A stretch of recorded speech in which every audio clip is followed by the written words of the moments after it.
So you're gonna change all that? They'll fund in. I figure you just didn't have enough road time in, you were gonna take out more of this stuff. And more How are you this morning? Good, how are you? All right. Good to see you again. Man, and I need to start doing that. Really You're do. pretty close to my age, you're not getting any younger, Mike. There's still a lot to see, Yep. a lot to experience.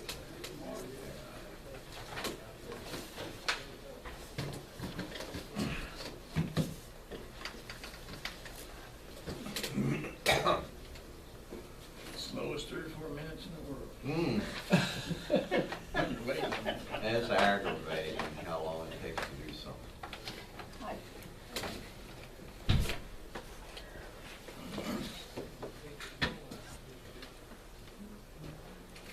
Say, David White ought to be here, huh? I don't, he called and he had, He had another commitment that he could not get out of this Sorry. morning.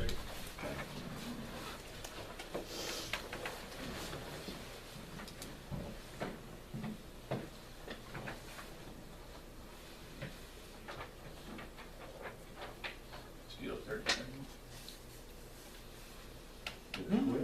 I think it did quit. Slow down anyway. I thought Steve did it. Pretty good. Time travel. It's slow. You gotta travel 1 second at a time. Time travel. Why don't we just all rise and call this meeting to order? Okay. And do the flags. Charlie, would you? Okay. I pledge Allegiance to the flag of the United States of America and to the republic for which it stands, one nation under God, indivisible, with liberty and justice for all. Thank you. Spur of the moment. I remembered the words. You done it one. Item 3, consideration of possible action on approving the minutes of October 14th, 15th, and 22nd. I read them. I'll make a motion on all 3. Second. All in favor? Aye. Aye. Item 4, you want to read that? While I sign in? Number 4, consideration of possible action on a resolution declaring the intent of the Board of County Commissioners of Logan County to consider the designation of a portion of the county as a statutory reinvestment area and to consider creation of a related tax increment district pursuant to Oklahoma law, creating the Oklahoma County Local Development Act Review Committee. Number 2, the Review Committee, determining membership of the Review Committee, designating manner and term of appointment of committee members, providing for meetings of the Review Committee, establishing officers, determining voting rights and quorum, directing the Review Committee to consider proposed project plans and to make any findings and recommendations required by law, and containing other provisions relating thereto. All right. I didn't have it put on, so you up? I guess I am, and so I'll turn this over to John Fouquet. thanks. You're up. Well, I'm glad to be back. I know you guys are glad I'm back as well. I'm going to give the presentation today. Some of this we went through before. I'm going to add some additional information and some economic analysis that's been done for the project and the demand for the project. And some ways that we've modified the plan, taking your comments from in part the last time we met, and hopefully making the plan more powerful and address the rest of the concerns. So, Captain, go ahead. We're going to go through just a brief recap of the development. I think everyone's familiar with it, why the development is beneficial to Logan County, and it's going to be beneficial to all residents of Logan County. Changes to the TIF plan in response to your concerns last time, and then we're going to request that it gets sent to the review committee. Okay, and the TIF approval process, the reason for the review committee is that if there's any chance of a plan that can be created that's mutually agreeable between the county and everybody, then the process is that it gets sent to the review committee so we can dig into the details, we can go through the revenue, the cost, and come up with a plan that everyone can live with. And that's the purpose of the review committee, is to get the taxing jurisdictions involved so everybody can sign off and we can come up with a good plan. Okay, the owner again is Trinity Regional Development, a group of over 70 local investors. Newterra Properties Group, that's us, we're the developer of the property, of the master development. Other developers will come in and develop individual sites like the senior living center. Another developer will come in and buy that land and develop that property, and the convenience store will be purchased by another entity and they will develop their own site. So we'll just be selling off pieces of land. Okay, the master site plan, as you see down here, this is I-35, this is Waterloo. We'd have commercial retail uses down along Waterloo Road. Waterloo Road would be widened from here over to Sooner. With the interchange and improvements, the state would come in and the state would stop their improvements right here. So what we would do is go ahead and make sure that Waterloo gets improved from here over to Sooner, and then we would put in a new traffic signal right here. So actually, this entrance here would be moved so it would line up with, can't remember the name of that road. Voucher, and we would have a new traffic signal right there. And then as you get back towards the back of the site, it would go in lower density, kind of more residential, so our senior living center would be back here, and the skilled nursing facility maybe in this neighborhood, and then maybe some homes and some maintenance provided type housing towards the back. This would be our phase 1 plan, where we have a hospital and medical office building in the back, a senior living facility, convenience store down here, and then a restaurant. And that's the initial build out. However, we do have other future uses planned, which would be shopping, restaurants, skilled nursing facility. I've got the operator of a skilled nursing facility who wants to move the project onto this site. And it would be total development cost of about $16 million and be a 70-bed skilled nursing facility. They're just waiting for our plan to move ahead so they can commit to the project. So that's in addition to those good commitments we already have. And then we want to get an office, and I think a hotel would be a great fit for this site, and then some residential down the road. Phase 1 facts, we'd have over $100 million of construction activity in phase 1. Construction activity alone would spin off another $184 million in economic activity. And then once those projects are completed, they're going to generate $64 million a year in economic activity from that. And 300 new jobs and 240 new indirect jobs. Phase 2, another $160 million worth of construction. Construction alone will generate $200 million in spin-off economic activity. Once those projects get up and running, they'll generate $50 million a year in additional economic activity, over 400 new jobs and 320 indirect jobs. Now, we also projected that over the next 25 years, even with the TIF, we're going to generate new taxes for Logan County over $10 million, the school district 15, the VOTEC $3 million, and the fire district nearly $2 million in additional revenues. The site today generates $126 a year in taxes. So you can see the difference that the project would make in revenue. And again, over 25 years, you can see the projected new taxes that would come to the taxing jurisdictions. So quite a benefit to the county. So when people are wondering, you know, where we're going to get money to improve the roads and maintain the county services and everything, this is going to be a good new source of revenue for everybody in the county. Community engagement, here's what we've done over the past month to bring the project to the public. We have our own website, the Logan County Forum. We've placed announcements in the newspapers. We've circulated press releases. We've sent letters to the neighboring property owners. We've held 2 public meetings, one in the south end of the county and one up here in Guthrie. And then we met or spoke with all the taxing jurisdictions involved in the project. The following meetings, we met with the Oklahoma Department of Transportation and their engineers. We met with the Edmond Public Schools. We had our first public meeting. We met with the VOTEC folks. We met with the Water District engineer to go over the planning for the water service. We met with the Economic Development Board. We've had our second public meeting up here in Guthrie. And then we went before the Rural Water District Board a couple of weeks ago to get their approval for them to move ahead with the engineering for the project. Okay, the community feedback, we had over 100 community residents and stakeholders show up for the community meetings, and here's what we heard. There's basically support for the economic development that the project will bring for the county, support for the addition of the needed services in the county. People want to be able to have services available and be able to go to the store and be able to go to a restaurant, not have to drive a long way to do that. They like the fact that we're going to increase tax revenue for the counties. There's questions about what the impact the TIF will have on the taxing jurisdictions.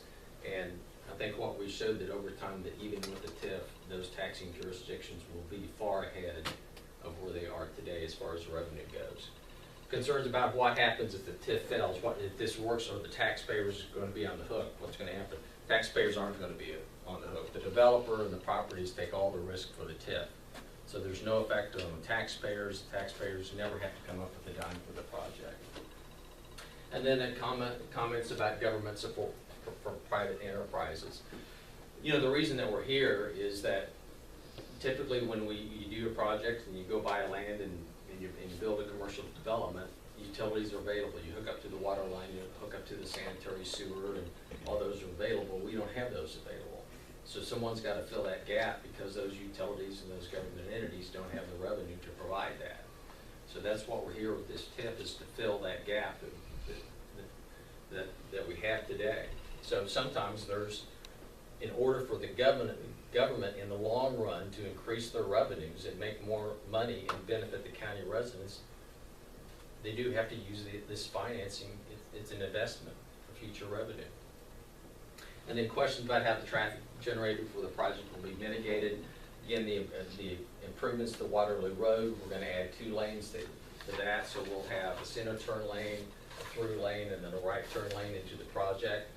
We've also talked about Oklahoma County, about them potentially participating and maybe expanding the south side of the road as well, because as I said in that, or showed in that earlier slide, when that interchange gets improved by the state, they're only going to take those improvements so far.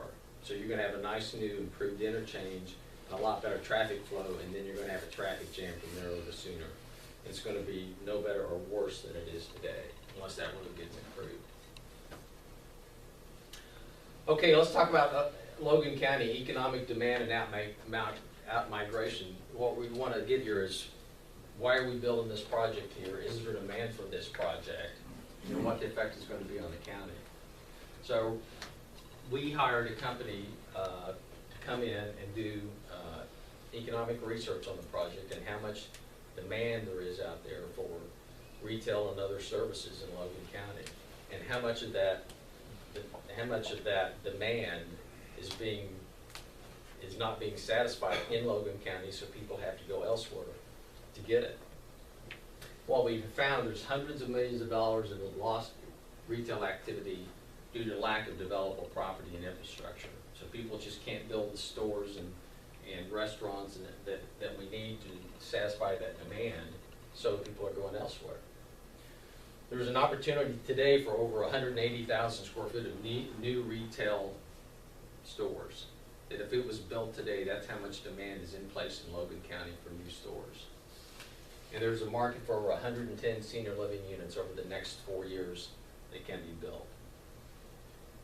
So what we did is Catalyst Urban Development came in March just a year ago and did this study. And we're going to go through little bits and pieces of it, but this study is about this thick. And it looks at demographics of the area, and it goes into a lot of research and a lot of numbers. But here's our site right here. And so our primary trade area, which we're going to be talking about here, is the 10-mile drive from the project. And as we know, this metropolitan area of Oklahoma City and Edmond and Logan County is one of the fastest growing metropolitan areas in the country. And it's going to continue to grow. So goods and services need to be located where the population growth is and is going to be. So here's our site. The dark green areas here are going to be the areas with the largest population growth. Well, where's the best place then to provide that?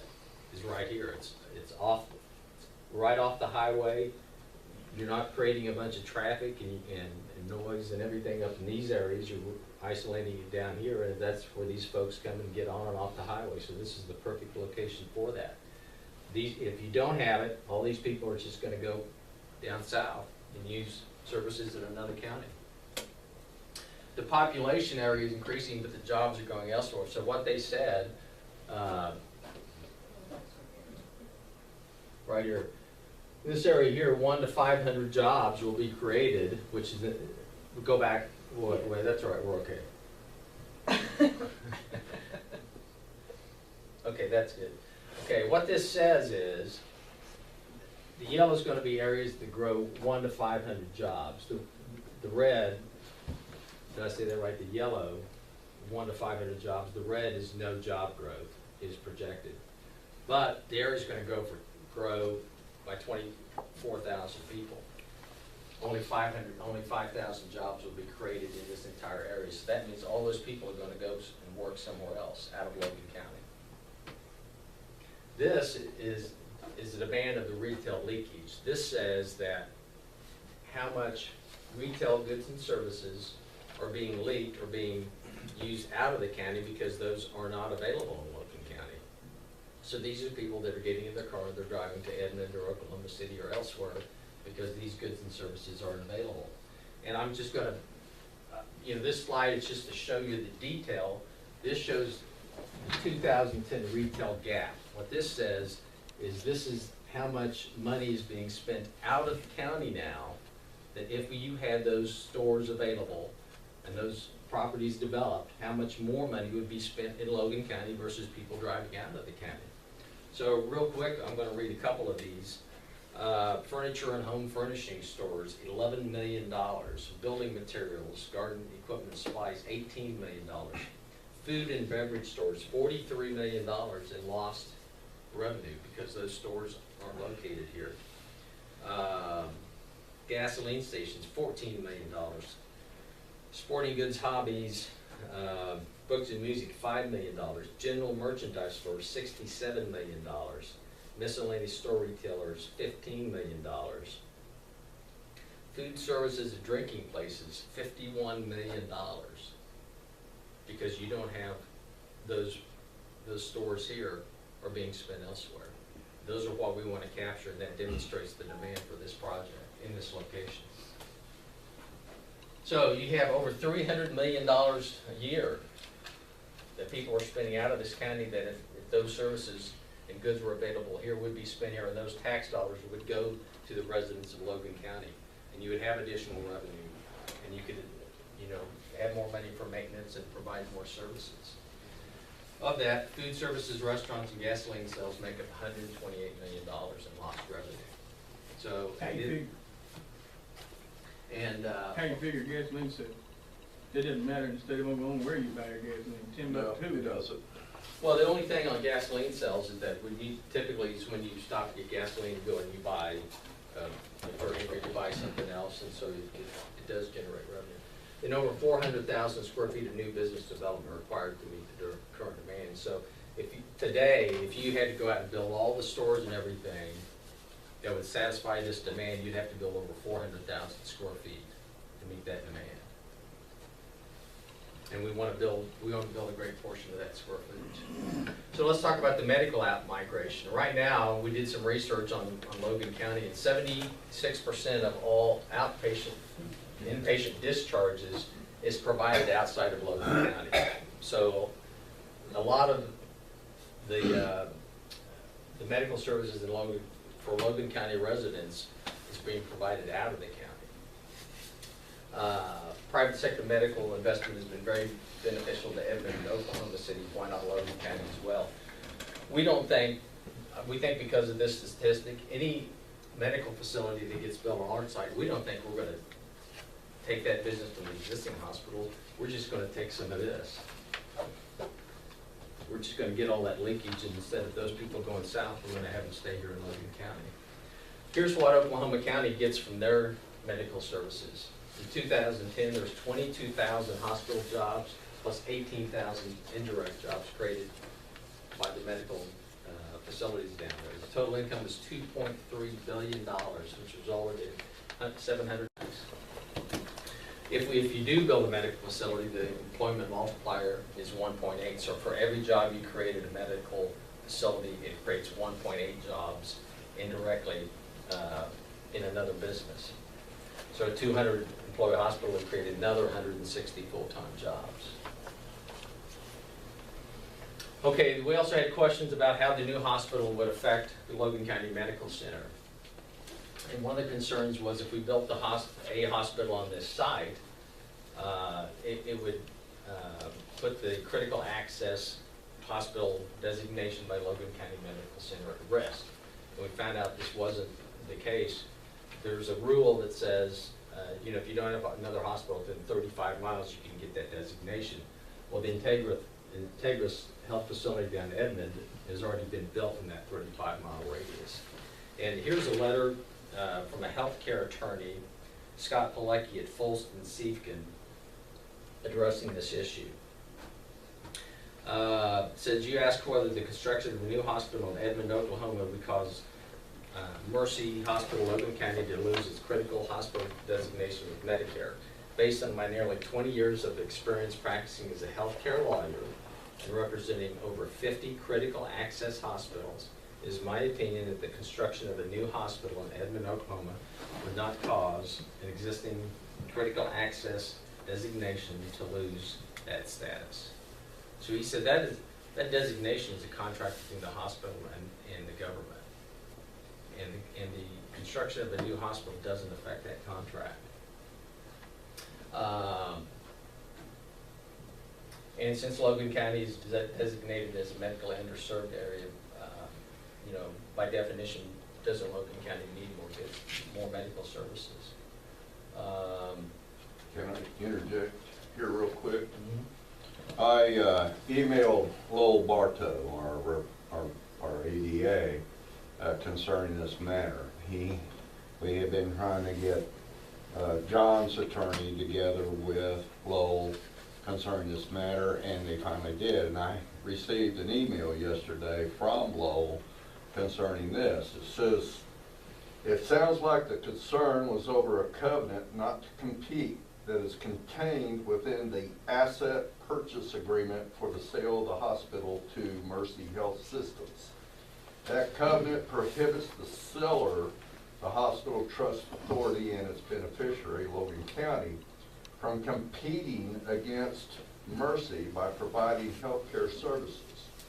To my knowledge, the developer that this lawyer mentioned is not in the business of providing healthcare services, and in any event, Logan County is not going to be involved in providing healthcare services in any way or form. That being the case, there would be no violation of the covenant not to compete in the Mercy agreement. Yeah, that's in agreement with what Mr. Pilecki says in his letter as well, that their opinion is that there isn't any conflict with that agreement. I do want to note that when we talk about 76% of the inpatient discharges from Logan County are done in other places, the Mercy Hospital down in Edmond actually does more Logan County cases than Logan County Medical Center. So they're actually doing more cases than up here. So all we're trying to do is we're going to try to keep those folks from going down south and staying up here in Logan County. Okay, here's our TIF but-for test. Typically, if we have a project, we have our land cost, we have our development cost, and then we have our infrastructure cost. But however, and then here's where we have our revenue and our land sales. So typically, here's our profit on a normal project. Well, what we have in this is we have this additional phase one infrastructure that would normally be provided by either the utility companies or the governments, which is the sanitary sewer service and the water and the road construction. Well, since we have to purchase it, well, you can see here that the project is not profitable. And all we're trying to do is get this reduced down so that we can get back to a normal project and we can make a dollar by doing this development. And that's the but for the TIF. Without the TIF, would this project be economically feasible? and it would not be. Okay, infrastructure, we revised the terms of the TIF to better address the concerns of the commissioners. We're not going to include any on-site roads or improvements in the TIF. Water, we have met with the Rural Water District, and what we said is, hey, we want you to bring everything in along Waterloo Road, and we'll just tie into it. And they said for the sewer, that's no problem. We'll bring the sewer in the Waterline Road, we'll put a lift station in down there at the southeast corner of the site, and we can get you taken care of. We can't do that on the water though. We need to have the water from your site to service it. We don't have any water anywhere else. We have to have wells on your site, and we have to have a storage tank on the site and put it up at the corner so we can get the capacity to serve your buildings and with adequate pressure. So the water district would come in, engineer that system. That land would be purchased by or given to the rural water district. It would become a water district easement, and those facilities would be owned by them, and then the water would be sold to the project at standard water rates. And the engineer for the water district was going to come here and explain that today, but he got called away and couldn't be here. But anyway, that's how the water system would work. If I may interject on that just real quick. I visited yesterday with John Harrington, who is our hydrogeologist that works with ACON. And we checked this property. We found, number one, several test well sites for rural water district. One very close by, within half a mile of this property. And all the tests on that were definitely in compliance with anything that the EPA is requiring. Number two, we also checked a well log that was very close by. And in this instance, he says that this is one of the best sites he's ever seen wherein you could get water. There's about 300 feet of sand, and sand holds water, and that's part of that aquifer. So the Garber Aquifer. And so I'm very optimistic that you will get good water out of that. So there's that. So now it sounds like Rural Water District 1 would own the property, own the facilities. It's not part of you. So this is going to be able to supply them with water to you all as well as whoever else. Okay, thanks. And then Waterloo Road, we've still got it in the plan to add the 2 new lanes to the north side of the street, and then the stoplight at Boucher like we talked about before. And then 25-year term, I know people have had an issue with that. If we get some other uses in here like this skilled nursing facility that I talked about, and I've got letters of intent from all these people that want to come into this project, but they said, hey, you got to have your TIF. The project's got to work, or we can't commit. And so we've got our phase 1 folks, and we have the skilled nursing facility, and we have other people that, you know, we can't really market the site until we have a workable plan. And those folks will come along, and when they do, we can add into the plan, and we can get this payback period reduced significantly. And that's something that we can, when we get hopefully into the review committee, we can look at, and we can come back with the numbers, and we can show you what we can do, and we can improve that.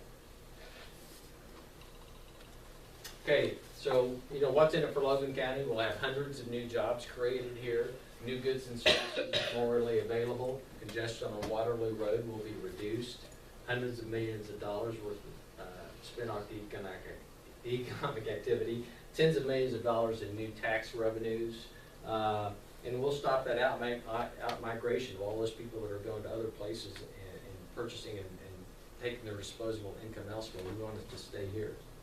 What does it cost Logan County? Nothing. Logan County taxpayers will never be at risk for the TIF payments. We'll make we'll pay for the county legal services as part of the TIF, the administrative cost of the TIF or the TIF reimbursable expense. So really there's no cost to the county. So we're here to ask again, send it to the review committee so we can look at these details and we can work out this plan and we can come up with one. I think we've demonstrated there's a need for the project. We can create additional tax revenue for the county, for all the county residents. We can stop the out-migration of all those services and tax dollars to other places. And I think the location is the best one. If you want to have a development that creates these jobs and services, and not affect the quality of life in these other places, this is the best one. It's next to the highway. It'll be on an improved road. It'll be a lot easier for people to get to. So that's my presentation. I'm open for questions if anybody has. And I have one interjection here. On Waterloo Road, the last average daily traffic count was just a tad under 12,000 per day. That was a year ago that traffic count was taken by ODOT, I believe. And we have a sincere need. More than half of that traffic turns north on Sooner.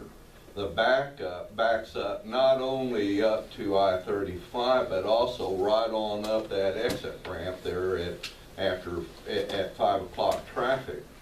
The county is in dire need of some type of right turn lane there at Sooner and Waterloo. And currently there is a cross-connect box with AT&T as well as fiber optic lines that are in that particular area. So, and my belief is that we would probably have to acquire some right-of-way right there as well in order to be able to address that issue. 12,000 a day last year, today is probably well into the 12.5 area. And it's rapidly increasing, and it's just one of those kind of situations wherein something has to be done with that intersection. So, having said that, also the lagoon that would be required for this, assuming that we can't get Guthrie sewage down there, which has been proposed by one city councilman, but I don't think it'll go anywhere. But regardless, there's an area 2 miles to the north that's owned by an oil company. It has a lot of salt water deposits from back in the 50s. I have photographs from 1957 and such. But it would be problematic to have an addition or anything like that. I'm looking at Sooner Road as becoming a real corridor for whatever type of enterprisers. But a lagoon right there would be quite doable.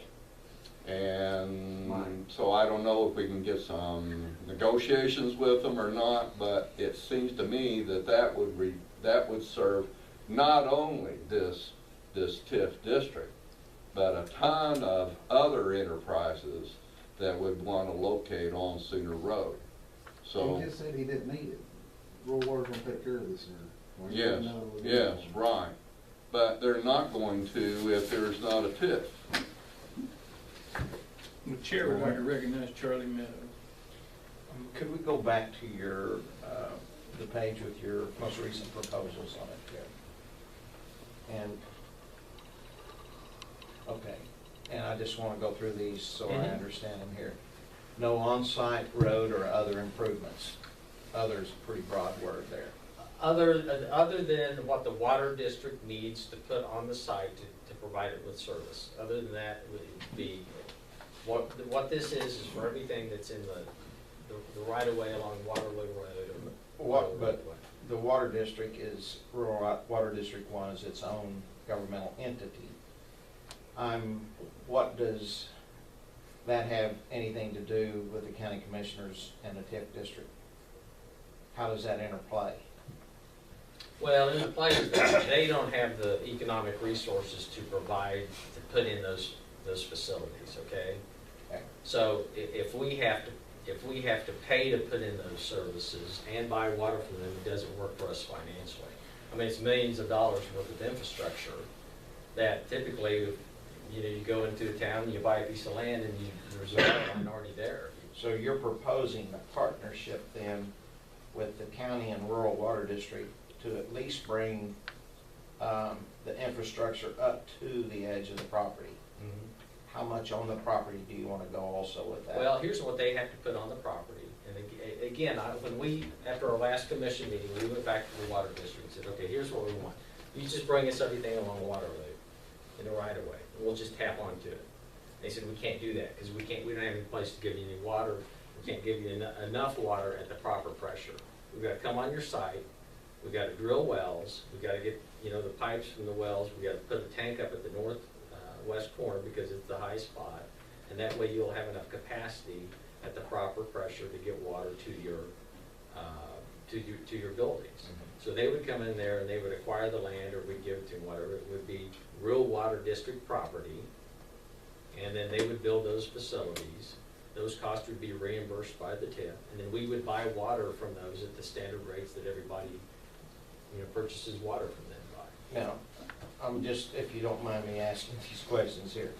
Right now, rural water district, they put up their own towers, they run their own lines, and that, of course, is paid for by their water users. So what I'm asking, if we're going to have a huge additional amount of water use here, and I'm suggesting we will, why would they need TIF funds to do that? Because that's just a part of their normal process anyway. Well, that's a question for the rural water district board. That's what they told us, is they don't have the financial capacity to come in and put that infrastructure in and have the water usage pay it back. That's what they're telling me.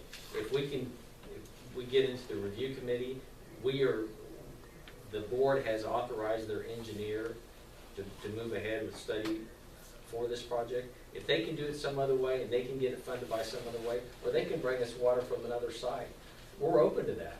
Okay. We don't want spend any more of this money than we have to, because we want to ask for as little as possible, and we can do it a different way. Food for Go all thought in. on that.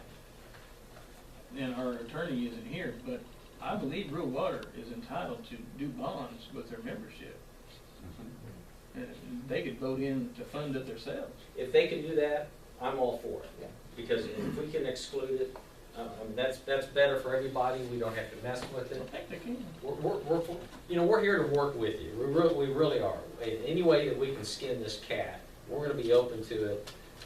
And we can get these costs reduced, we'll reduce them. That's assuming they have any money left after their lawsuit was settled. Just a little bit of a joke. All right, next thing here, and you are proposing under this TIF that sanitary sewer along Waterloo is put in, but that is on, I believe that water, roads, and sewer are proper functions of government.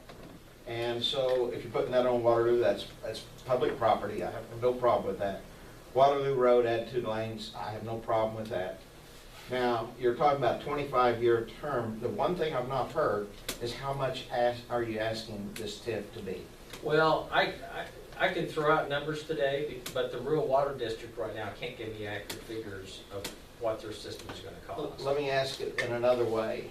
If the rural water district, through its bonding capacity, takes care of its responsibilities completely itself, to provide what you need, how much would we be looking for these other items, or do you have an idea on that?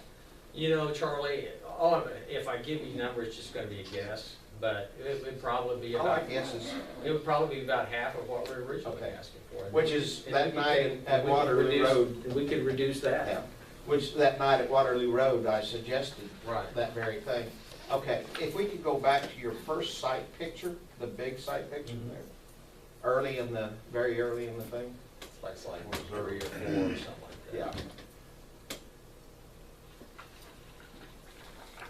Sorry, getting I'm getting motion sickness.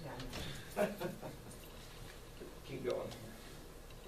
All right, that one right there. Now, basically, looking at this map, it appears to me that you've got a build out right out to the corner of this property. Currently, there is a house there. Yeah. See, we don't even own, see this here, we don't even own this slice. Yes. This was done a very early concept. Okay. I mean, it is not gonna be built out exactly like that. Go back to that phase 1 slide. See here, Yeah. I think this is a little bit more accurate, so we're not including those houses over here. So again, this road, we're gonna move it so it lines up with Voucher, so that's where we can put our light. And again, close to Waterloo. And then as we get further back off the site, then we get less dense construction. Okay. That's one question. Okay, thanks. So what's the estimated cost on the water wells and the road project?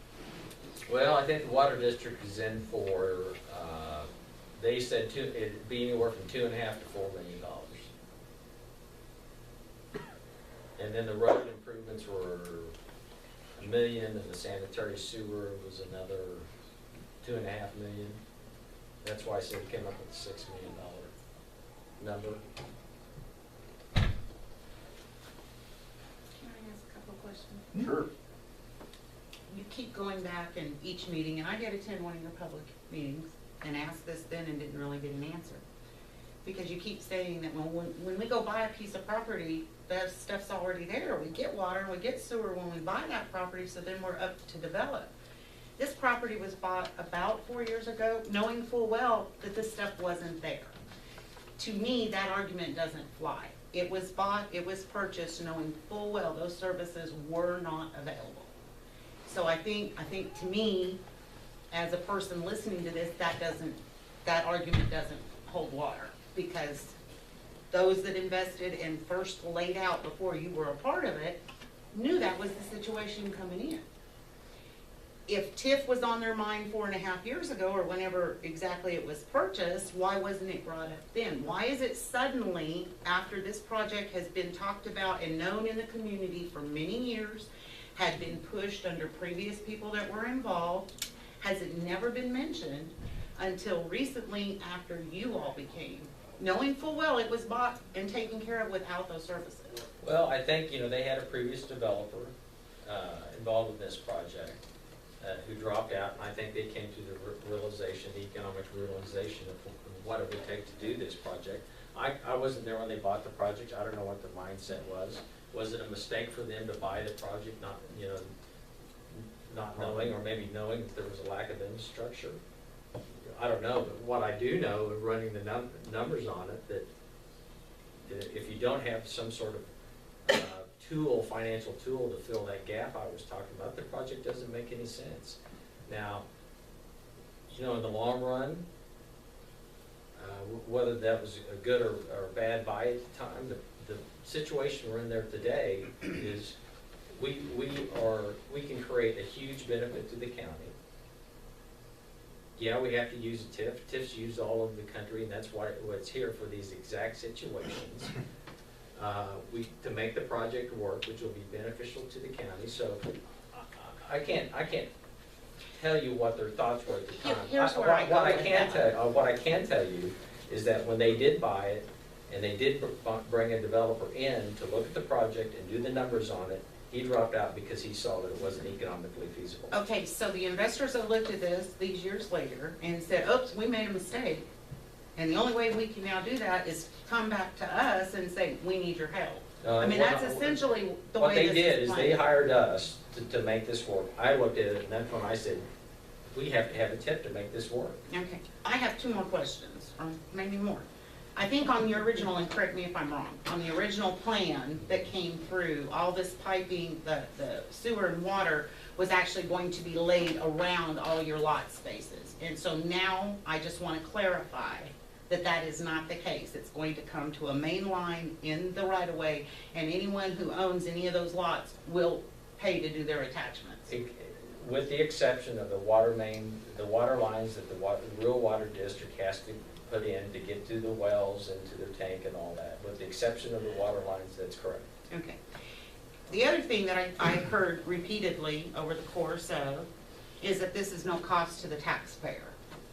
This taxpayer would like to say, yes, it is, and here's why.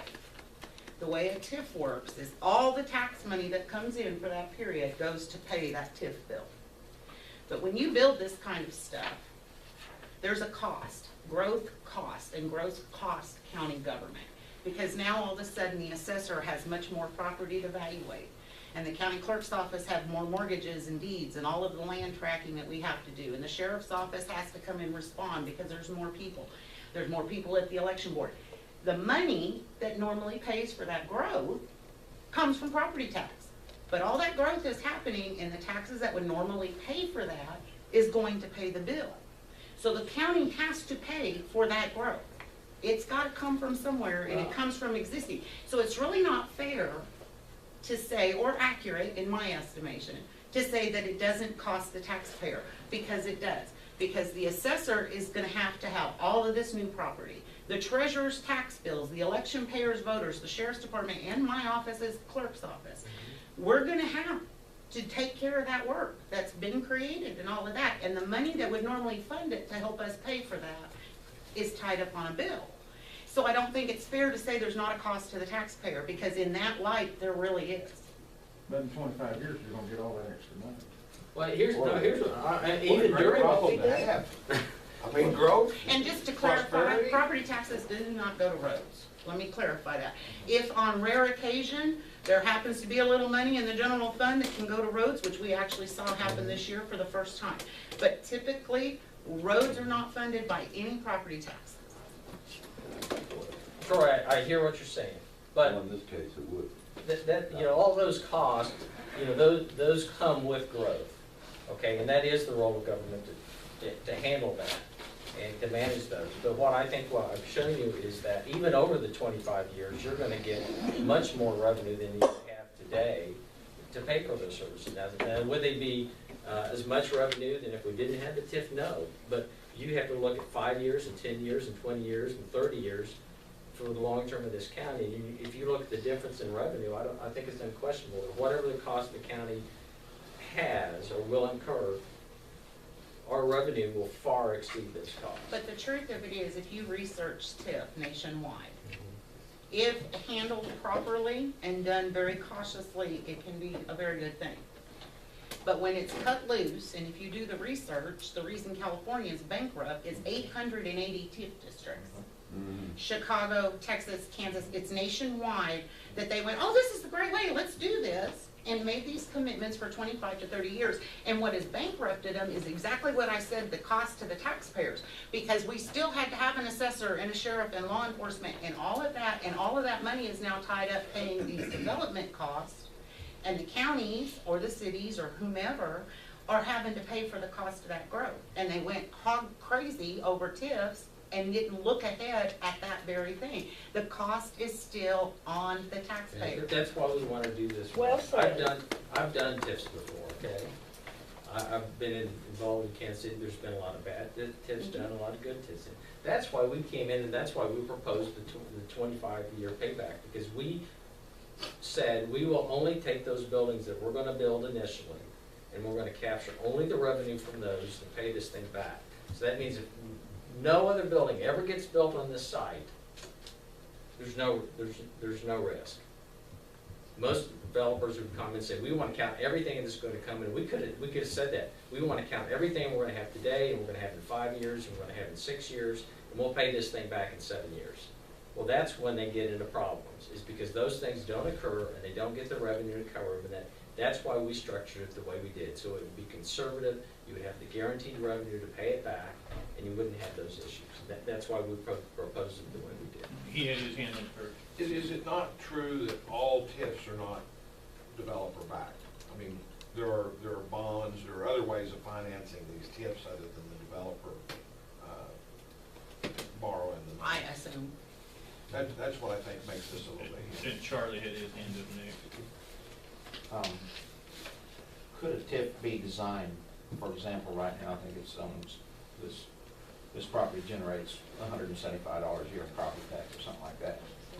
Could a TIF be designed where the county continues to get its $175, which I think it's That's planned? the way it Yeah, works. which it's That's how planned it to. works. But an additional 1% of the new property tax generated by this growth would go to county assessor, clerk, and such to cover this additional overhead that Troy was doing. Any administrative cost that the county incurs for the TIF is a TIF reimbursable expense. That's not what he's saying though, because you're saying administrative cost Right, but I was gonna, so any, quote, additional work that the county has to do to administer the TIF will be paid out of the TIF funds. But your point is, you know, can there be some other revenue coming into the county? We're open to that, as long as it I'm works. just asking the legality of And that, here's what because we- that would solve your problem. What we wanna make sure is that we generate sufficient incremental tax revenue to pay this back. Any other tax revenue that gets generated, you guys can have it. You guys can have it all. We want you to have it all. You know, but that's why we did it, to be conservative, so we wouldn't run into issues. And that's the way this thing is structured, is once this gets done and we have sufficient tax revenue, all these other uses that I'm talking about, all this other construction, all these other tax that gets generated, comes right back to the county. And then that's when we had our discussions with But this. you have no guarantee you're gonna build phase 2. So let's say you get to phase 1 and lose interest or whatever happens. To say, you know what, we've decided that in light of whatever has happened in the world, we're not gonna do phase 2. Phase 2 is what you're telling us we're actually gonna collect any money off of, because phase 1's money's all tied up paying the bill. We really won't collect any off of phase 2 or phase 3 until the TIF's all paid back. No, They may accelerate. no, Oh, okay. no, This no. whole area right here. Right, anything that, if these projects right here satisfy the TIF, if we build one more restaurant down here that comes in, you get the tax revenue. So you're not gonna use this additional to accelerate the payoff of the TIF? We can, if that's what you guys want to do, Originally it we'll was do it. proposed as just phase 1 would be TIF. Right, this And skill, the additional phases would not. Right, well, I've heard down Waterloo Road, it would accelerate the it payoff. could, if this skilled nursing facility that I'm talking about comes in, and we build it here or here or wherever we build it, then that revenue will go back to the county, will go back to the taxing jurisdiction. This gentleman back here, I don't know his name, but he had a question. Clarence Beatty, I just wanted to address the comment that was made about TIFs around the country. And there's been a lot of comments about California. One clarification on TIFs, and I've worked with a lot of them, and really, when this issue came up at one of the previous meetings, I spoke with some attorneys I know who were experts in this thing. TIFs are created on a state-by-state basis. So they differ from state to state. The TIF legislation in Oklahoma is different in California, and it's specifically the California TIF legislation is so radically different than Oklahoma that they're not comparable at all. The allowable uses of TIF revenues in California is a completely different animal. So when the issue is raised about what TIFs did to California, that has no bearing on Oklahoma because our legislation is so different. And it varies from state to state, so. But the principle is the same. We are gonna ask you to take your tax collected because we built this building and go around and Well, and but build. what- I mean, the principle of it is the same regardless of the specifications of the statute. The principle of TIF is the same. Redirect the payment of the property taxes. Well, the principle, some of the foundational principles are different, but the key element that is different is what the money can be used for. And that's what created the problems in California. They allowed TIF revenues to be used for operating expenses. Well, that's not the case in Oklahoma. That's where things got screwed up in California. So the usage, the allowable usage of the TIF revenue is important. There are some places that I could go in on a TIF and say, You I can't need do that TIF in funds, Oklahoma. I need TIF funds to build that convenience store. And it's an allowable use. But we're not asking for that. Again, we only want to ask for the minimum that we need to make it work. You're gonna sell that land off, right? So, you're not gonna lease that land, you're not gonna have any ownership of it whatsoever down the road. The little TIF project out here. We hope in 5 years we don't own any of it. We hope it's all sold. The little TIF project out here is $900-something thousand project. The county is $150, the city $150, and the developer is paying the rest. Out of the $6 million, how much are you gonna put up? Well, additional infrastructure for this entire site, full build out is over $15 million that we've got to come But up. how much of the $6 million are you gonna put up? Well, we're not gonna put up any of it. What we are gonna do is we're gonna back it, we're gonna finance it, and we're gonna finance the rest of the Well, construction you're on gonna site. finance it all taxpayers' money though. Mhm. Yeah. To answer your question is we You're not can't, putting no because, skin in the game. because we're having to expend the rest of the money to build out the site, we can't afford to pay that additional $6 million and make the project work. Go ahead. I was just wondering about the retail gap that you described, because I know that that's true. We do have a huge retail gap here, but I don't hear anything about anything except medical facilities. Now, go back to the master Have you spoken plan. with any significant retailers? Yeah, see right down here, like this, the way that this thing was originally set up, this here fronting I-35, this should all be retail. Have you spoken with the retailers? We haven't spoken to a lot of retailers, but here's the problem. We've got a national real estate marketing firm lined up to market this project. They said, unless you get your TIF, unless we know the project works, we don't have anything to sell. They've got it teed up, they think it's a great project, they think it's a great location, they're waiting to call the hotel folks, they're waiting to call the retail, they're waiting to call the bank so we can get a bank down here on the corner and do all this neighborhood retail and these things. We don't have anything to sell at this point. Yes, sir. Commissioner Pearson is asking what your skin in the game is. What's the skin in the game? It's the 15 million Yeah. additional infrastructure is skin in the Yeah, game. we have to come up with another 15 million to build all the infrastructure. If you do it. Pardon me? If you do it. Yeah, but if you don't do it, we still got all the skin in the game, and you have none. Well, Just make sure land worth more money. well, but here's the thing, is we're not gonna go through this, and we're not gonna build phase one and stop.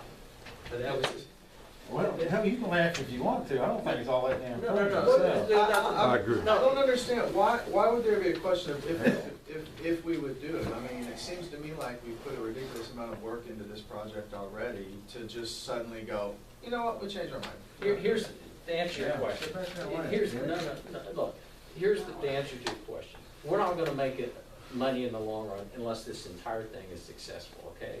And we're not in it just for phase one. We're in it for the whole deal, okay? And we're gonna be here and we have to make this whole thing, we wanna make this whole thing happen. And if we do, you're gonna get more tax revenue, you're gonna get more goods and services, you're gonna get more jobs, and it's gonna be a great deal for this county. And you might feel a little more secure that you're going to follow through with that if you had investment in this infrastructure. Instead of the county building it all, improving the value of the property, which is what the commissioner's saying, and then saying, you know what, we're just gonna sell the property and we can boost the price of it because it's got infrastructure. We have had huge growth and development in the south part of this county. That's a fact, undeniable. Without government help. And not one single person, not Bob Brentlinger when he built, not Tracy Williams with all his subdivisions, not any of that growth that has taken place down south did someone walk in here and say, help me write the check to pay for it.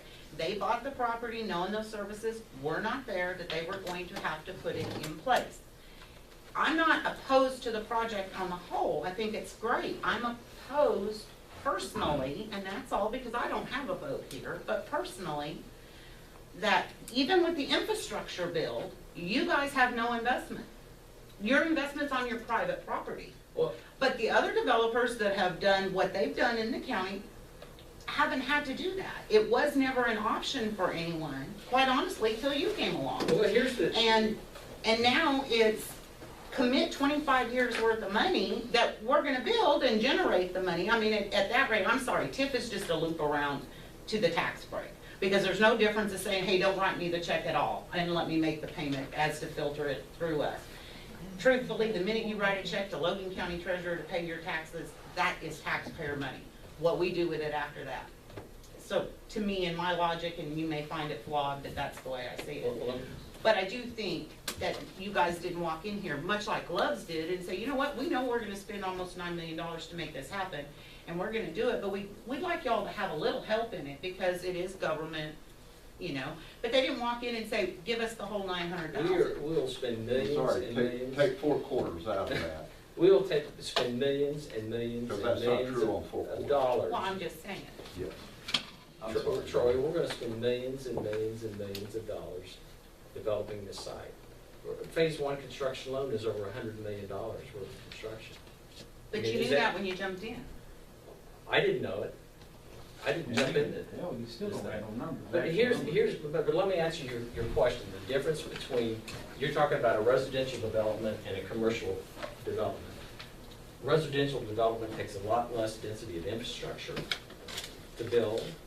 You also, I know, but the needs of those types of buildings are a lot less than commercial developments. Now, the city that I live in, Kansas City, Shawnee, is a suburb of Johnson County. It's a residential community, and it's very spread out, and there's residential developments everywhere. And what they found is because all those residential developments and the infrastructure it takes to build, to service them and maintain them, it actually costs the city money to build residential developments per se, because they don't get enough tax revenue to pay for all the infrastructure and all the maintenance that goes along with that. What generates money, tax revenues for cities and states, is dense commercial development. You need a lot of square footage on a small part of the land that has a lot of value. The value of one of these buildings will exceed the value of 3 of your subdivisions and will generate more taxes. That's what the county needs to generate taxes. It's not more residential construction, it's this construction. That's where your new big revenue is going to come from. And that's your sales tax, and it's your property tax by these high value buildings. And that's the difference. And it takes a lot of money. It takes a lot more money to build this than it does a house. Who's maintaining the stoplight you're putting in? We are. So we have not went to rural water about bond issues to bring the sewer and the water. We will have that discussion with them, and if we can get them to do it, I'm all for it. He said that the sewer line, they said no problem. It's just water in the roof. Well, what they're telling us, they do not have the capital to do the sewer or the water system. A while ago, you said that you went to the Logan County Rural Water meeting, and they said getting the sewer line up. Well, what I asked them though was, instead of, originally we had sewer lines, up running through the project. I said, all I want you to provide me is a sewer line in the right of way along Waterloo. They still have to build that system. They still have to build the lagoons. They still have to build a lift station and the force main to get it over through the lagoons. That's what their cost is that they need the money for. They can do it, they just don't have the money. Right. And if they can do something else and pay for it some other way, man, I'm all in. What would that do to your proposed TIF district? Well, we reduced the amount of the TIF, the payback period would go to a very small amount, and we'd be off and running. And that would be, if the voters in that district approved it, that would be instant money right now. I mean, you borrow against it tomorrow if they approved it today. The what? The The bond rural issue. water. The rural water bond issue. Mark, do their voters have to approve that, or can the I don't voters know, I make don't know, that I'm just, decision? I don't know. I don't think they have to go to a vote. Man, Don't think so. I think it's just board action. yes, sir. Just to address Mr. Piercy's concern, is there something that, is there some kind of a guarantee that could be put in during the committee discussions that, okay, well, if this TIF district is done, then phase 1 proceeds? Well, I mean, that's. Because I can sit back here and say, I mean, I spoke with you, sir, for an hour and a half. I think you know how desperate we want this project to go through. Sure you do, you're an investor. But you just said a moment ago that you think that there's a possibility that we may not do it. So I mean, are we gonna, we're gonna do it. That's, I mean, if we can get the TIF done, we're going to do it. Well, this is what strikes me odd, is y'all come up here wanting to do a TIF district. We ask you how much you want to do a TIF district for. You don't even know how much you want. That's because the water district can't tell me how much. You don't go to the bank and borrow money, so I don't know, I just want to borrow some money, and, I mean, hell, you don't even have a plan. Well, that's the purpose of the review committee, is to sit down with all the parties and come up with a plan that everyone can live with. I can't, we will create 100 different plans, and then we will get into the committee and they'll get revised 100 different ways. That's the purpose of it. We will find out from the rural water district how much their final cost will be, what their source of revenues are. Can they get other funding? Can they get some grants? Can they do something else to help pay for this? But that's the purpose of the review today. Yeah, is Logan County Rural Water willing to do a CDBG grant? I mean, no one knows, so here we are. An EDA, they would probably, I think we can definitely pursue that through the Department of Commerce or through through Department of Water Resources. And I think you have to be careful on using the we, the they, us. Right, Because it's right, not but we, that it's them. can be pursued. Yeah. And the Well, it hasn't. whole idea of this is to get a review committee so this can be determined. But, The last TIF, or the first and only one that we've ever done, through the review committee process, the entities met, and from the get-go in those meetings, the entities had laid down what they would consider, and they walked in the door and they said, it's not gonna go more than 5 years. If you want more than 5 years, go away, we're not gonna talk to you. So it's what you can generate or do in this short period of time is all that we will consider.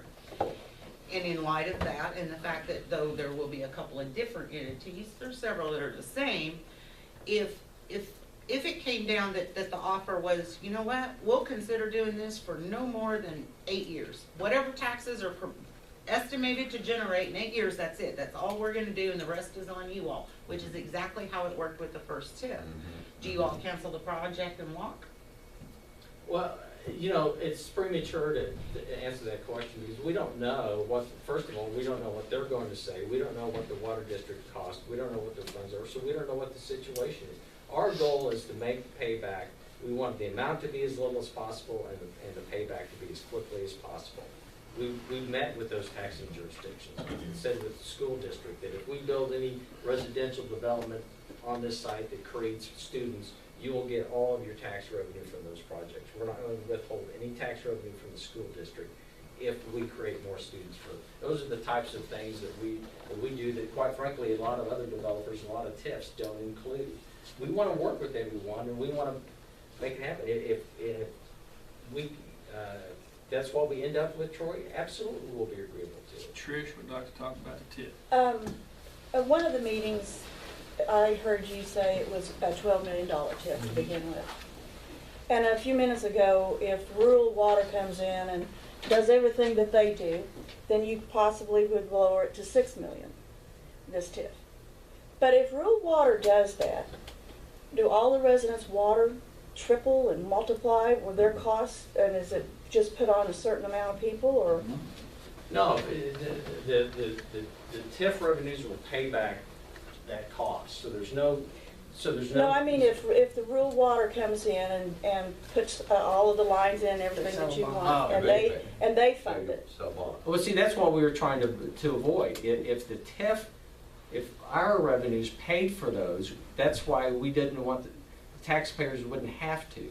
And that's the whole purpose of it. Because what we could have done is go to the water district and say, go do a bond issue, raise everyone's taxes, and pay for your service, because you ought to be able to provide a water service to the site. That's what we're trying to prevent. We're trying to prevent them from raising other people's taxes to pay for what they should be able to do, which is provide a water service to us. We don't want that to happen. But I'm saying if they do a bond issue, if it works out that way, those people's waters are going to go way up. From my understanding of that is that if they put it in there and they get a bond or anything, what they'll do is they'll basically double or whatever their water rates, so that inside that area, and then that money would go to pay for that. But this is something that still has to be But is that fair to ask a few people on the rural water to double? That's not what we don't want to do that. We don't want to do that. We don't want that to happen. The people on this water. Doesn't matter which proposal, there's not gonna be any free money. No. Charlie? The way it should work with the water thing, let's say they float a bond here, and they put the infrastructure in. The users of this infrastructure, the development here, should be paying the water and the sewer bills to pay the bond off, not the other, not the other members. Right. But that's got to be a financially feasible decision that's made, and it either fits or it doesn't fit. But again, that's the way it should work with rural water district, and really it shouldn't take the county to be a part of that, Right. in my opinion, if it The works. county really wouldn't be part of that transaction, because the way that it works is the rural water district puts that infrastructure in. You know, our plan was the TIF revenue pays for that. We buy water from them just like everyone else. The county's not involved in that transaction. The residents don't have to come up with any other taxes. That's what our concept was. If I can say one more thing here about schools here. The schools love commercial, because that doesn't add students. Right. It adds tax dollars, but not students. When you add developments, it adds tax dollars, but it also adds students, Right. which is kind of a wash to speak of there. Right. So they love the commercial concept. Of course, none of that's going to Guthrie schools. That's all going to. It's just And if I could say one more thing again Yes, sir. on this situation of the critical access. And I'm going to disagree with your attorney from this one standpoint. Again, when I was on the board of the Logan Medical Center, we were getting ready to lose our critical access because of our close proximity to these other hospitals. So we went to the legislature asking for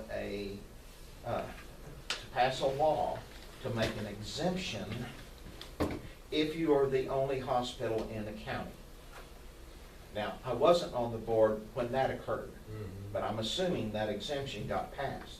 So as long as you're the only hospital in the county, there is an exemption for Logan Medical, now Mercy Medical, or Mercy Logan, whatever it's called now. There is an exemption for them to be able to continue to retain that, even though they're within this distance of this. If another hospital is built in this county, they will lose that special exemption. That's my understanding. And then when we sold the hospital to Logan Mercy, in the contract to protect themselves, they insisted in the contract that if this hospital in Guthrie loses its critical access designation, they can close the hospital down. Now, you can check all that out, but to my knowledge, that's the situation. Here's my understanding. The critical access hospital designation is a contract between a hospital and CMS, which is the government entity that provides Medicare. Okay, so that's a contract. State law doesn't have anything to do with it. So they have that contract, and that contract is in place. So unless the hospital comes in and starts, billing incorrectly or killing people or whatever, that contract stays in place. Okay, that's my understanding. Okay, the contract with Mercy said that they have to provide those services for a 5-year period after they close. So they closed in that hospital in 2011. Yes, September. Okay, so in 2006. That no compete clauses with the county starting another hospital. But not with a private. But it says in the contract that we will provide, there's a list of like 8 services for the 5-year period following close. So that means after 2016, they could go, you know what, we're done. The other thing it says, if they lose the critical access designation, and what that enables them to do is increase their reimbursement on certain cases. Medicare revenue at that hospital is about 32% of the revenue. So they get a little bit higher reimbursement on that 32%. That's because of the critical access Exactly. designation. Right. So It's cost plus 1%. Right. So what the contract says, if you lose that designation, you still have to provide, I think it's surgical and some other services. There's some services that they can cut back. And that's what the contract says. So anyway, my point being is after 2016 and that 5-year period is up, the hospital can do whatever it wants anyway. Well, I'm not here to protect Mercy either, but what happens if you decide you're gonna start rejecting patients due to whatever reason? Then they're gonna be thrown over to Mercy or? Federal law says if someone shows up at a hospital, you have to treat them. If it's life-threatening. Right. And remember, that's a 5-year. How long do you think, if all this went through and everything went according to Hoyle, it'd be, It's gonna be 2016 before we even. so the 5 years is. Yes, sir.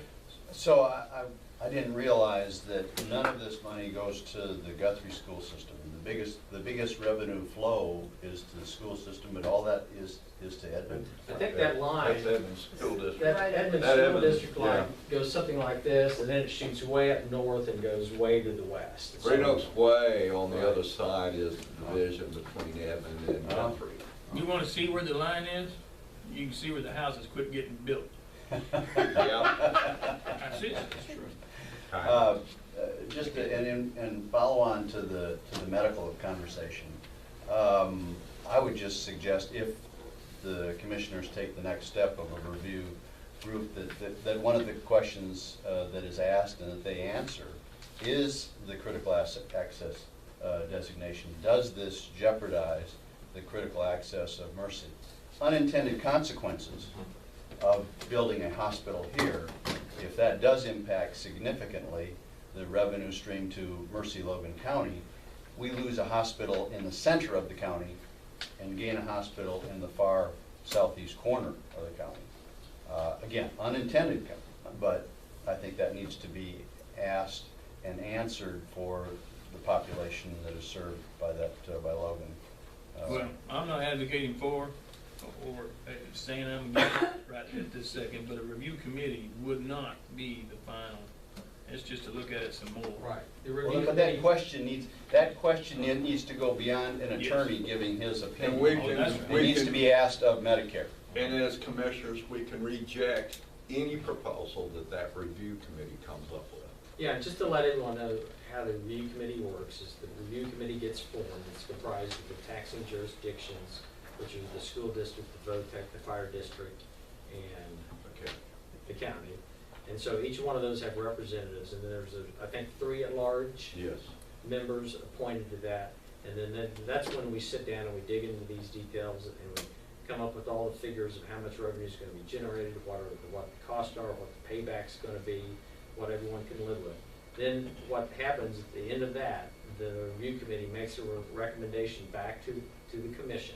The commission then has to hold 2 public meetings to discuss the recommendation of the review committee. So the final say is with the commission up here. So they can accept or reject anything that the review committee comes up with. Correct. And who selects the 3 at large? That would be the committee, and how that occurs The is taxing committee, the ones that. the receive- taxing, All taxing entities entities. minus the board of commissioners. The first meeting would be to consider who those 3 would be. And it would be the chairman, who is one commissioner, who would gather a minimum of 7, well, maybe it's just exactly 7 candidates. And then the review committee, the taxing entity portion of that, would then select 3 out of that 7.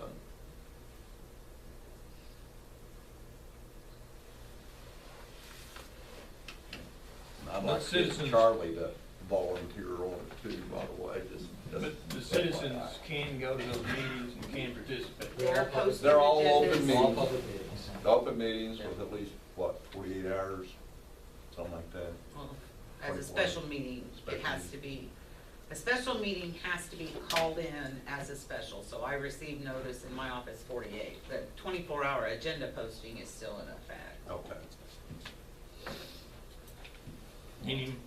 I guess my question, what are we sending to the review committee?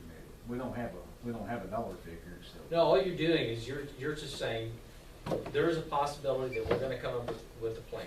So we're gonna create a review committee that sits down and we're gonna dig into the details and we're gonna come up with a plan that works. That's all we're saying. But to the review committee, it's gonna be for water wells and sewer line and county road.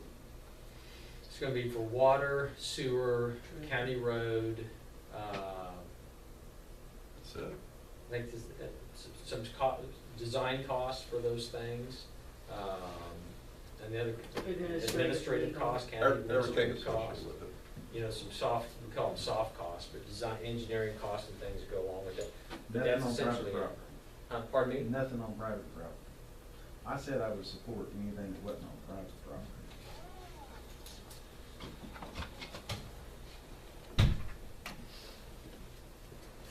But I haven't.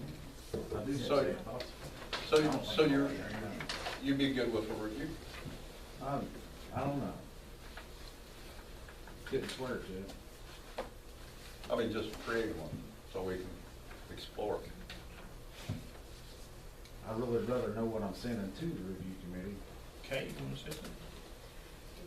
Now, the development group is not expecting the review committee to go and negotiate.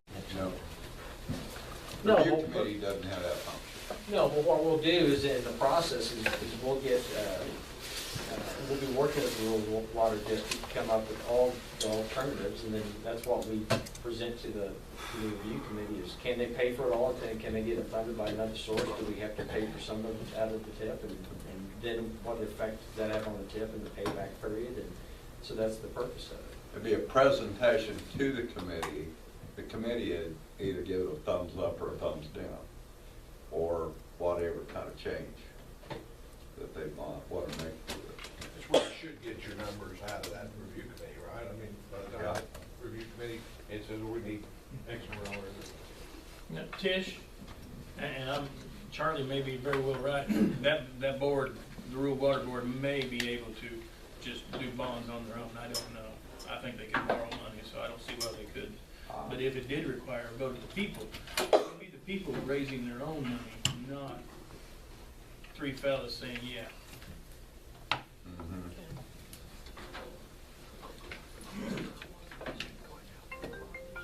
Well, Well, I feel a lot better sending this to the review committee than I did the last one. Marvin? Absolutely. I just wanted to make one comment.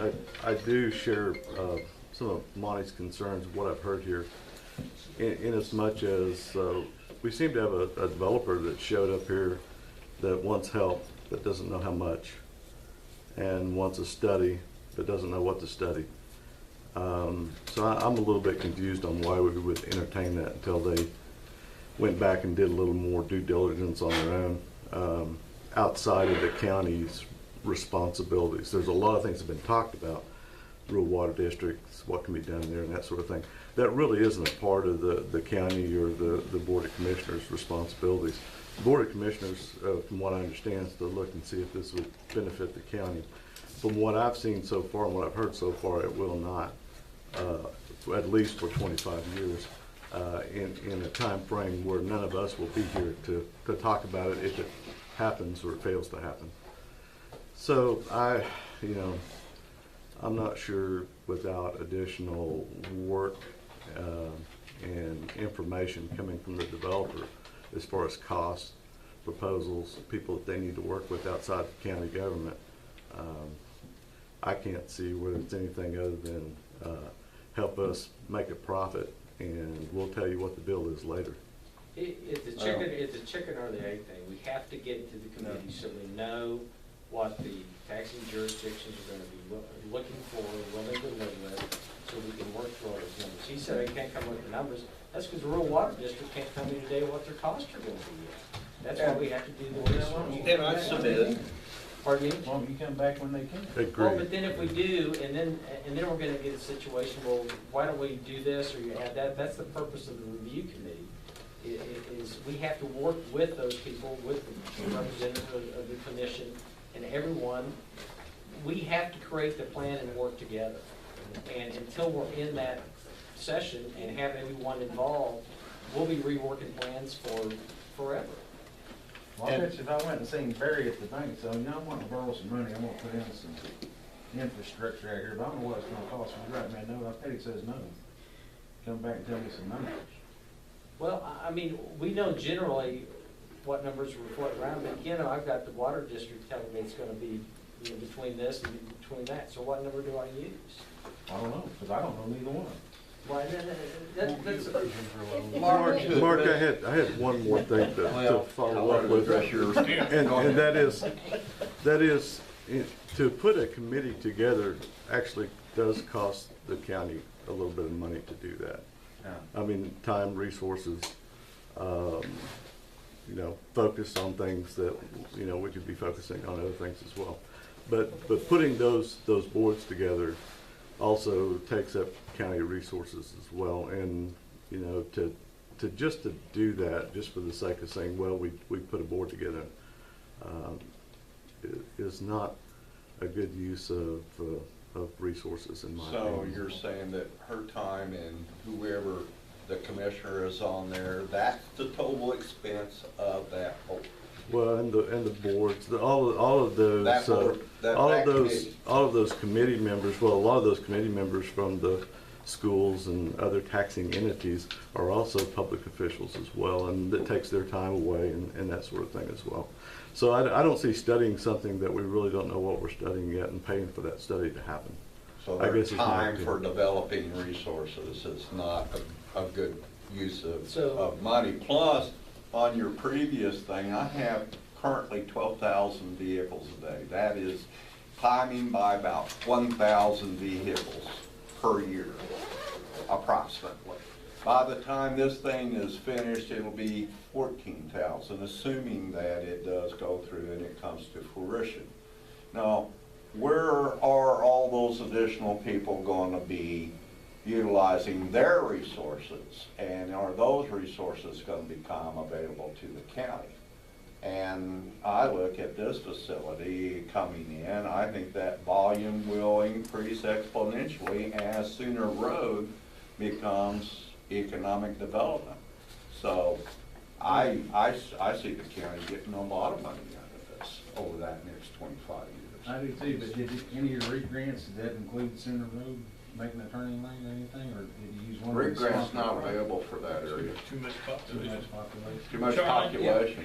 Um, It'd have to come out of county funds. Marvin? When I heard your name, Marvin, I'm assuming you're Mr. Goodman and the Yes, sir. new county commissioner Lex. Yes, Charlie. Just for accuracy here, to understand, there's really two revenue streams being created by this development. The property tax, which will not be available for some length of time, whatever it is. But with the retail development here, you will be generating sales tax. And Proposed retail development. Right, If they do the retail, right, and which there's no guarantee, Well- no contract, no Well, guarantee. if we don't, that if they're we gonna don't do have that. the TIF, I can guarantee you it won't happen. yeah. Let me finish here. It's just like the way TIF 1 was structured. There'll be no cost to the county until the door is open on retail, I believe. That's correct. So you could structure it that way, but my point is this: we do have a 3/4 cent county sales tax. So whatever retail does come here will immediately generate revenues for roads, the sheriff's office, and the fire department. So that source of revenue will be available immediately if the thing's structured right. And I'm not against TIFs per se, but they've got to be done right. I'm against TIFs being used on a developer's property. When Mr. Battle developed the section on the north side of I-33, of Highway 33 and west of I-35, if my memory serves me correctly, basically when he got it developed, he then went to the city fathers and asked for a sales tax kickback to help pay for an enormous amount of groundwork that he did on that. And the city fathers had the wisdom to say no. And because he should have borne that cost on his own property himself. But the city obviously paid to have the sewer and the water up to his property. That's proper functioning government, so. Anyway. But that slither of sales tax that goes to the sheriff's department, it actually goes to the jail, not the sheriff's department. Yes, that's correct, that's correct. Same entity, but it's different. Right. Monty, I just wanted to say, with the first TIF, I did sit in and secretary those meetings, and in light of what I saw and how it functioned there, it was structured, I guess everyone would work the same depending on the participants, but it was done in a way that they could have the give and take. The developer, Love's come in wanting more, and we know that, and settled for less in the recommendation. So the structure, and Barry was a part of that committee, Mike was Love's walked in and said, this is what we want to do, and we'd like to have as much money towards that as we can, and then they kind of bat it back and forth. So I don't know that, I do think the review committee process is meant to allow that negotiation to reach a recommendation. It is only a recommendation to the board. Now, on that sewer infrastructure, if my memory's right, rural water District 1 also goes into Oklahoma County. That is correct, all the way down to Cobell. And you will find that those commissioners down there are a whole lot more friendly on taking people's money and giving it to other people. That's true. What we gonna do? Thank God for our commissioners. Oh, y'all want to do? Anyone else want to speak? I'd like to have a review committee. Is that a motion? I'll make the motion. What do you want to do, Norm? Well, I told him if it was all for infrastructure on the county easements, I would do it, so I'll say his motion. Okay. And just so you know, I have been on the record and I have made a promise that I would not vote for. And so, all in favor? I'm going to abstain. All right, Michael, you've got a job to do, it looks like. Actually, that's your next item. Yeah, that's next item. Item 5, consideration of possible action on appointment Wait, of, wait, wait. We have actual paperwork. for item 4. Yes, thing, you gonna sign it? It passed. He signs it as chairman.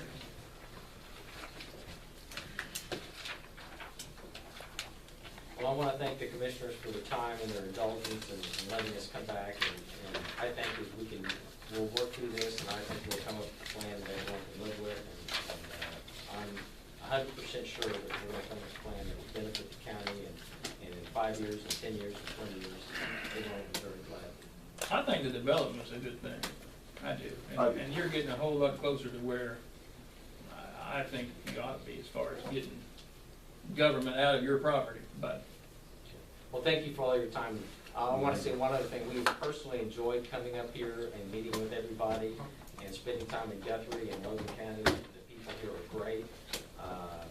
And so anyway, it's been a real pleasure to come down here, and we look forward to spending more time down here and moving forward. Just to add to number 4, there is something that this review committee does need to make sure. Is we do have Lowell, but Lowell doesn't represent the trust. Lowell represents the county. We have a trust attorney that is not available until Monday, and she's the one that actually, with Mercy, wrote up this agreement. And we need to make sure we run all that stuff by her as well. Okay. Yes. Would you email me this slide presentation? Absolutely. And then I think someone needs to stick a hand I out to put it Mercy in my and minutes. see, because if we're gonna spend more money in fighting a lawsuit with Mercy, And a copy of the letter from that I attorney, mean, that's since something he that read needs to it be in the asking. Mm-hmm. It definitely does. All right. Okay, thank you. Item 5. You're welcome. Thank you all for coming. Consideration possible action on appointment of a county commissioner to serve on the Logan County Local Development Act Review Committee number 2. Got any idea who? I think I better not do this. I wouldn't have a problem with it at all. Since now it's in my district. Hey, the only concern, are you already sold on the project? Or you Am want I the sold review on committee it? open-minded? You know, to be honest, I don't care what kind of business gets in there. I need a road. But, you know, and I'm looking at sooner, and I'm, you know, so I wouldn't, you know. I mean, I didn't know.